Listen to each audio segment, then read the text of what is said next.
si digg bi mbokk téléspectateur yu ITV di dalal Cheikh Diop nekk secrétaire général bu confédération nationale des travailleurs du Sénégal force du changement du CNTS FC amoon nañu yeneen tamit dalal benn inspecteur du travail waaye dafa mujj am empêchement de dernière minute. Alors Cheikh Diop gis nañ coalition des confédérations syndicales yu nekk ci réew mi ñu nemmeeku si UDTS CNTS ak CNTS FC naka noonu UNSAS ak CSA.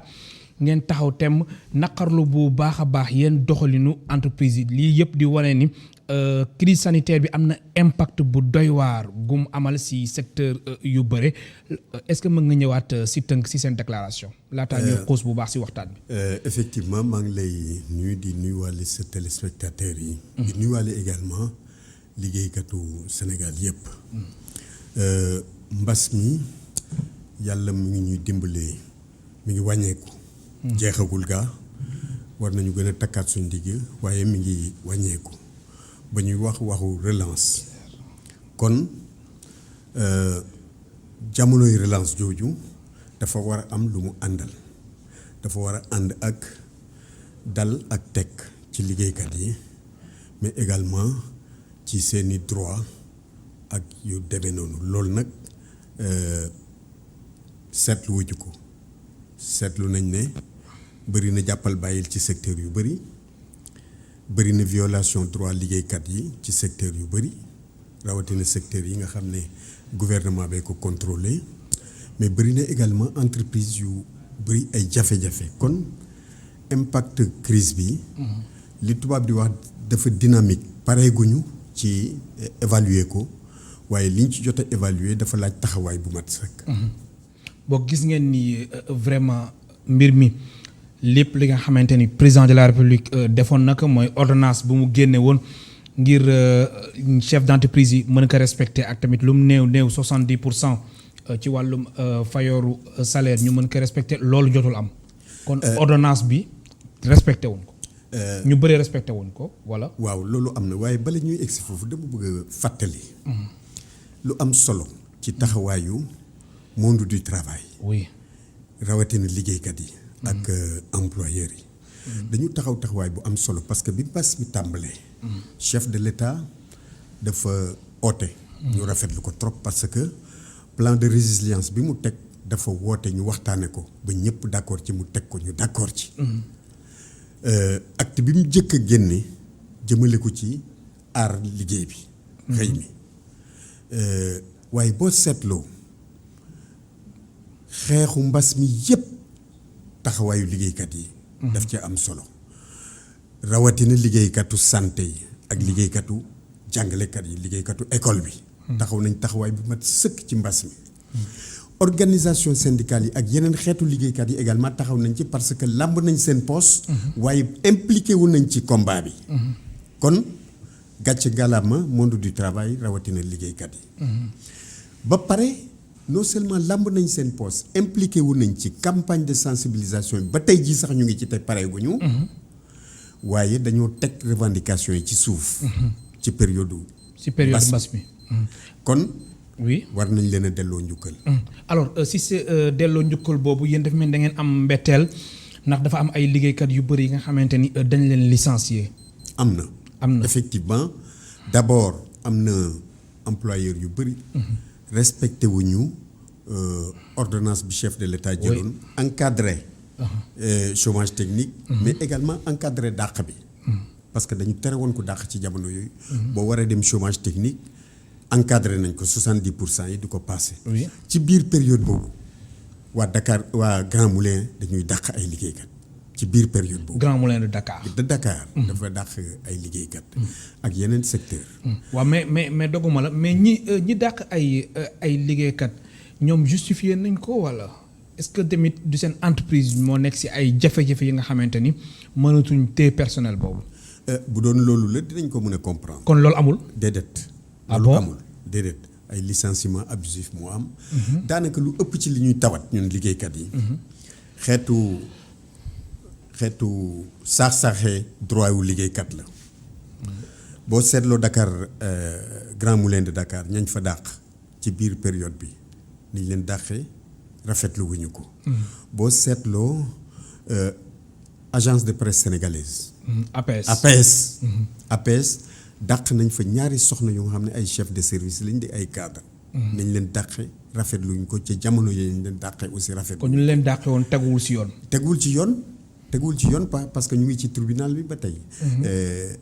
rax ca dolli. li ñu gën a ñaawlu mooy ki nga xam ne mooy secrétaire général du SYNPICS di kilifa gi yor. syndicat boobu taxaw di défendre ñooñu. Bamba Kassé. ñu suspendre ko ci salaire am ak ci activité professionnelle am. ay weer léegi bu mat at sax mën naa wax parce que yàgg na trop. te loolu kenn mësul gis ba àdduna sosoo ba tey xeetu sanction boobu. sanction suspension activité professionnelle ak salaire ad vitam aeternam loolu kenn mësu ko gis. li war a am kay mooy nit ki da nga koy dàq wala nga sanctionné ko mu jeex. waaye lay dox foofa ñaawluwuñ ko taxaw nañ ci nag. taxaw nañ ci parce que bokk na ci yi nga xam ne préoccupation wu coalition bi la. alors dañ ñëw ci kanam tuuti ci secteur bi soxal wàllum tourisme alors dañ gis ni yéen waa CNTS FC naka noonu ak waa CNTS ak waa UDTS ak waa CSA. coalition bi. muy coalition des confédérations syndicales fii ci Sénégal da ngeen taxaw temm ngeen ni dàqoo leen sax amal marche. waaw parce que yéen a ngi ci. wala da ngeen di xuppaate nii rek. déedéet xam nga. syndicat amul xupp. amul xupp. déedéet. syndicat amul xupp détermination lañ àndal. oui waaye lutte syndicale dafa am yoon. tey jii dañu seetlu ne mbas mi dafa dal ci kaw liggéeykat yi dal ci kaw entreprise yi. secteur yi nga xam ne moom la mbas mi gën a sonal mooy secteuru tourisme ak hôtellerie ak restauration. ak yeneen secteur du ñooñu rek transport bi ak secteur informel. nguur gi jël ci ay dogal wax ne dinañ jàppale secteur yi gën a lottu ci mbas mi. jàppale bi aussi ñu définir ko muy ay xeetu jàppale ci wàllu xaalis ci wàllu encadrement ci wàllu fiscalité. loolu ba mu amee bañ ko waxee ñu ngi xaar aussi ñu réaliser ko parce que ñu bëri di dàq dañ wax ne. oui ndimbal loolu moo egsiwul. mais en plus am na ñu ni aussi ndimbal boobu naam sax agsi na mais doyul. yëpp a ngi ci. yëpp a ngi ci oui am na sax beneen aspect mooy aspect dette intérieure. am na bor bu nga xam ne dafa am ay secteurs yuñ ko ameel yu nga xam ne bu ñu leen fayoon sax dette boobu du ñu soxla ndimbal. secteur bu mel ni secteur pétrole li ñu leen ameel ci bor bu ñu leen ko fayoon ñoom duñ soxla sax ndimbal. am ñu nga xam ne ndimbal li doyul. donc oui am ñu nga xam ne egsiwul. am ñu nga xam ne yoreel nañ leen bor.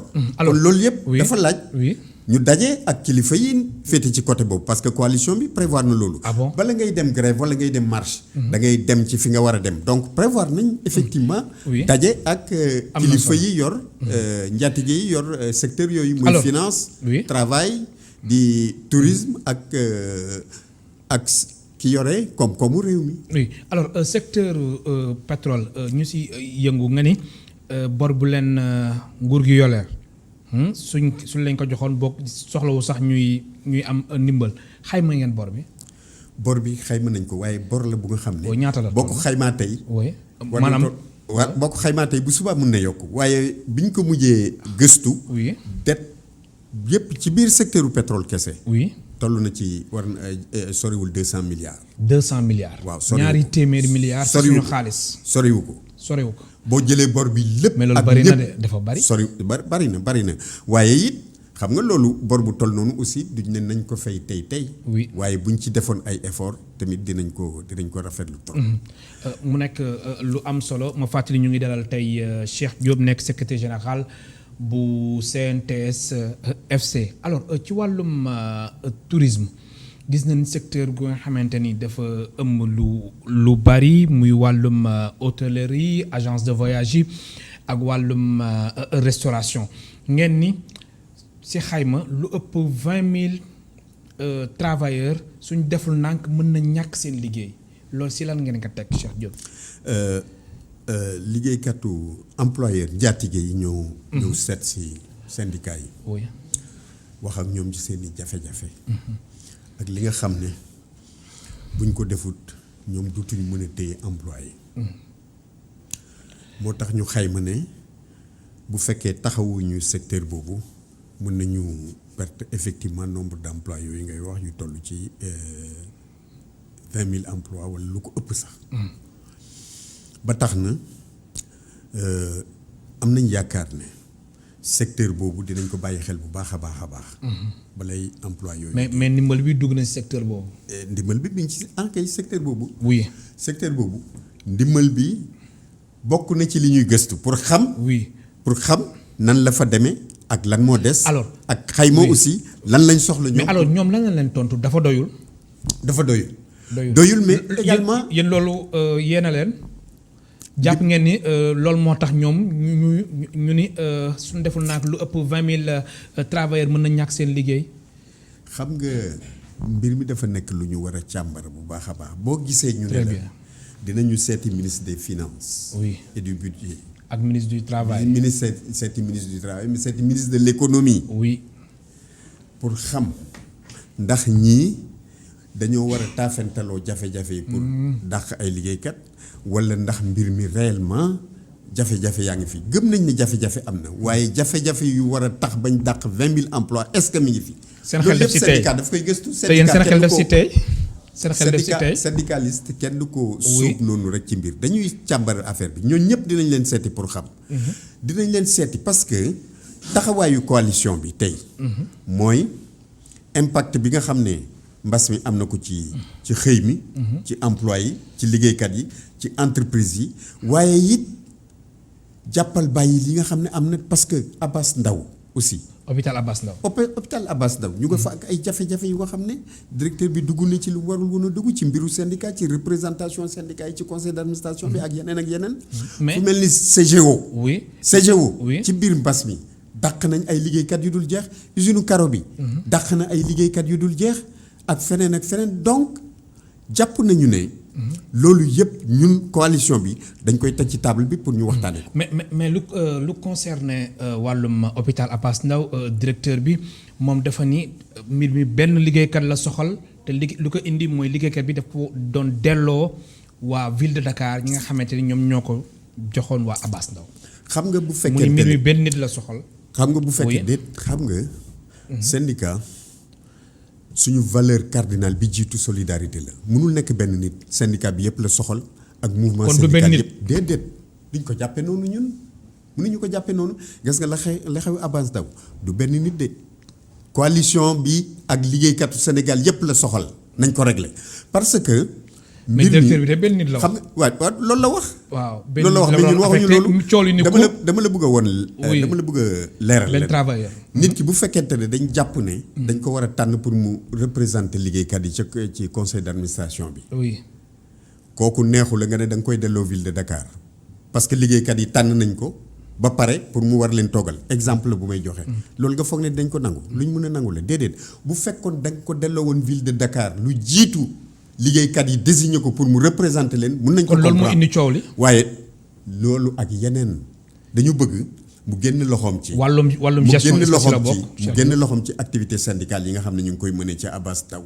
liggéeykat yi di tànnal seen bopp ci leen di teewal ak fam leen di teewal na ko bàyyi loolu na ko bàyyi ak liggéeykat yi loolu mooy revendication principale alors Cheikh Diop marche bi dangeen ko jàpp wala jàpp goleen ko wala foog ngeen gisee ak waa ak ministre du travail naka noonu ministre des finances ak tamit ministre de l'économie wala. dañoo lal plan d'action. oui plan d'action bi ñu lal mooy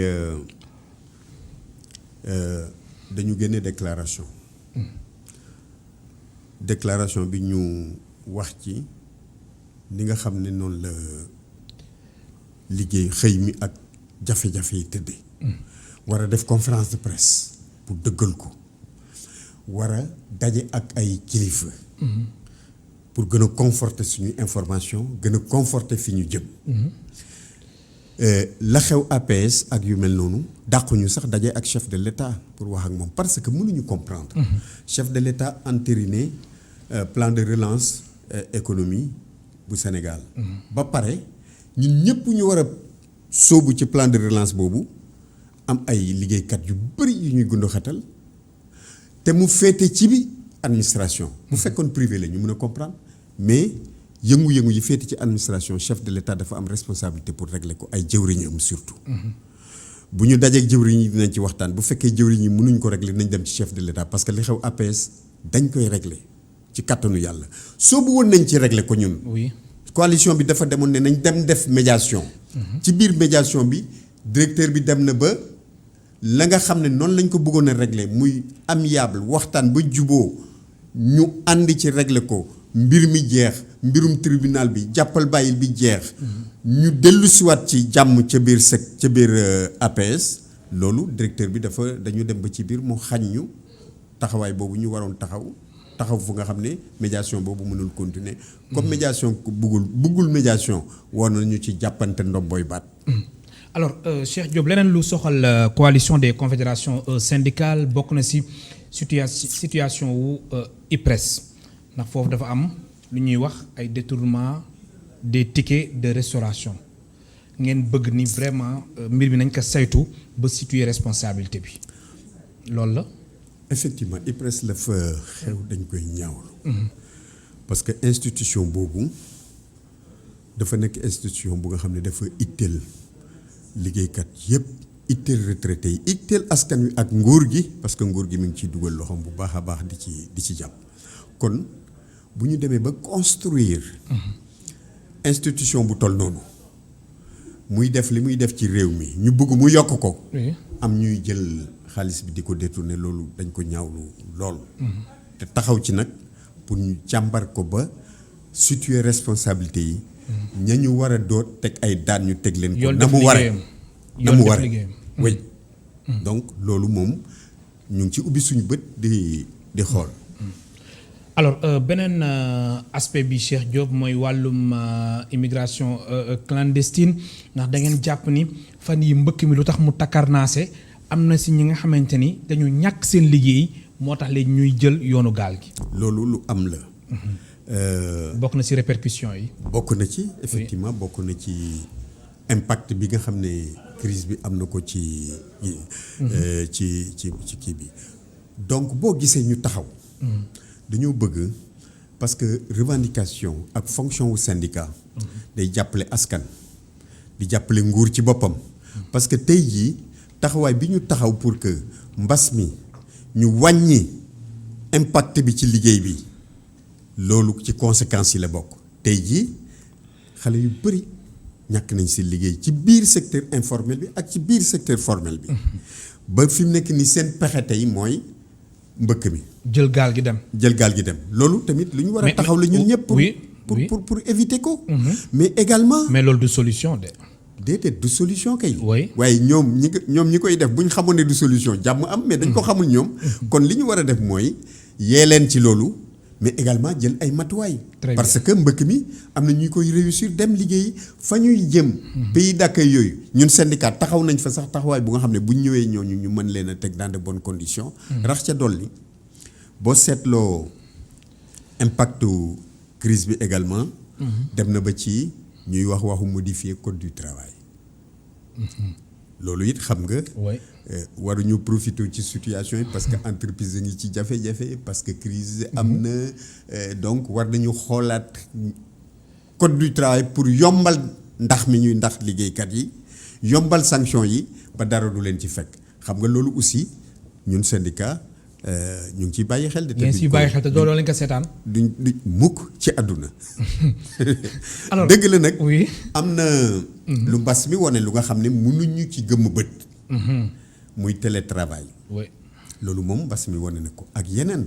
parce que mbas mi tey jii boo xoolee jàngat bi nga xam ne moom la ci humanité moom la ci àdduna bi war a jëkk def ñaar la valeuru travail solo liggéey dafa am solo waaye solidarité war na bokk ci principe de gouvernance humanité bi. bu jëkk ba avant mbas mi. ba Europe ak fii yëpp benn la boo jëloon sans domicile yi nekk Californie. oui près de 500,000 lañ. dañ leen daan romb duñ yëg sax ne nit a tëdd foofu. bi mbas mi amee ñoom ñëpp dañ leen jël dugal leen ci hôtel yi wut ay ñu leen di faj di leen jox ñuy lekk. waaw résilience boobu ci nit ki nga xam ne presque dañu demoon ba jàppewuñ ko nit loolu solidarité boobu États-Unis Russe di ko ñëw di ko dimbalee Cuba di dem di dimbale ji Italie. donc jàpp nañ ne amul benn nation ak loo am doole bu nga xam ne mën nga muñ solidarité tu peux te passer de la solidarité amul benn nation loo néew doole démérité woo solidarité kon nañ intégrer valeur solidarité ci gouvernance mondiale ak la valeur du travail aussi. am na solo alors Cheikh Diop ordonnance bi nga xamante ni njiitu réew mi daf ko génne woon ci période mbas mi yéen ngeen jàpp ni am na si ay chef d'entreprise yoo xam ni respecté wuñ ko lu toll ni ordonnance njiitu réew mi génne wuñ ko ñoom ñàkkuñ ko ñu bañ ko respecté dañ leen war a daan wala déet. bien sûr dañ leen war a daan. si naka ñu ngi recensé yooyu parce que. période bi nga xam ne mooy période mbas mi li ordonnance bi waxoon mooy bu ci kenn dàq kenn.